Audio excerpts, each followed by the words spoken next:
Les mouvements tectoniques à l'origine de la formation du massif des dentelles de Montmirail, comme la faille de Nîmes, ont donné un massif par soulèvement d'un millefeuille de différentes roches et couches géologiques, une alternance de calcaire et de marne.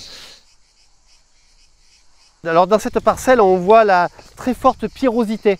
Ce sont des éclats assez importants de calcaire du Crétacé qui rendent les sols très difficiles à travailler, mais qui vont avoir l'avantage de donner à nos vins un côté très minéral, un peu comme de la structure, comme de la craie. Vous voyez, dans les vins, les tanins vont être impactés par ce calcaire.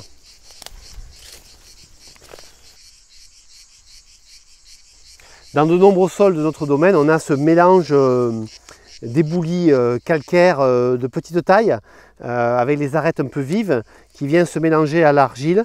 Alors c'est un sol idéal où il y a le mélange de l'argile qui retient les éléments minéraux et l'eau, et le calcaire qui donne, les cailloux qui donnent un élément drainant.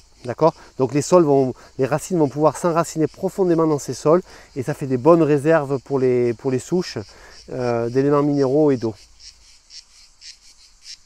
Voilà ici une parcelle où le sol est très argileux, il n'y a presque pas de pierrosité, elle est très fine, et cette argile va donner au cépage, en l'occurrence le grenache, beaucoup de force et de puissance sur les tanins. Le sol sont compacts et riches en éléments minéraux. Ce qui fait la particularité de notre vignoble à Gigondas, on est les seuls à en avoir, ce sont ces marnes bleues du Gargasien qui était la période du Crétacé, et qui ont une couleur bleue assez vive, et qui vont après se déliter dans le temps pour donner ces fameuses marnes, et après ces argiles qui vont être riches en eau et en éléments minéraux. Et voilà, c'est l'originalité. Donc des sols bleus dans notre domaine à Gigondas.